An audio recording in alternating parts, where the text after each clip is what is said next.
नमस्कार, एकेएल न्यूज में आप सभी का स्वागत है। आइए बढ़ते हैं कुछ खास खबरों के साथ। रायपुर कलेक्टर डॉक्टर गौरव सिंह ने कहा कि आज इस कार्यक्रम में जो महिला उद्यमियों एकत्रित हुए हैं उनमें हर एक में अलग अलग प्रकार की प्रतिभा है।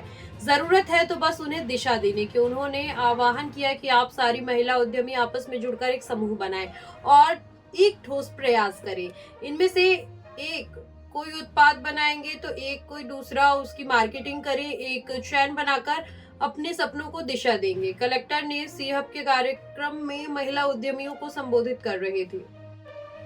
उन्होंने कहा कि छत्तीसगढ़ की वर्तमान उद्योग नीति की सराहना करते हुए कहा कि आप सभी उद्यमी इसका अध्ययन करें। इनमें उद्योगों को बढ़ाने के लिए विशेष प्रावधान किए गए हैं। इसका लाभ ले आप चाहे तो जिला प्रशासन उन्हें हर संभव मदद करेगा। मुझे विश्वास है कि छत्तीसगढ़ की महिला शक्तियां अपनी प्रतिभा के दम पर देश ही नहीं बल्कि पूरे विश्व में अपना लोहा मनवाएंगी।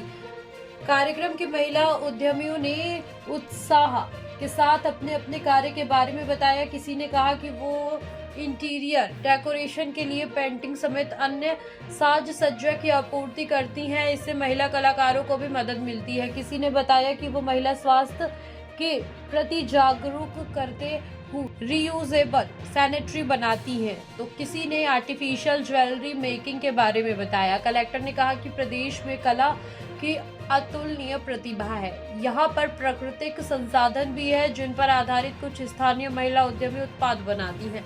ऐसे उत्पाद की ब्रांडिंग और मार्केटिंग की आवश्यकता है। यहाँ ऐसे समूहों से आप जुड़े और बाजार उपलब्ध कराएं। उल्लेखनीय है कि सीहब जिला प्रशासन का महिला उद्यमिता विकास कार्यक्रम है। इसमें मैत्री स्कूल ऑफ एंटरप्रेन्योरशिप सहयोग कर रही है। प्रदेश भर से अलग अलग क्षेत्र में कार्यरत तकरीबन 30 महिला उद्यमियों का चयन किया गया। बैठक में रायपुर नगर निगम आयुक्त अविनाश मिश्रा एवं रायपुर जिला पंचायत सीईओ विश्वदीप सहित अन्य अधिकारीगण उपस्थित रहे।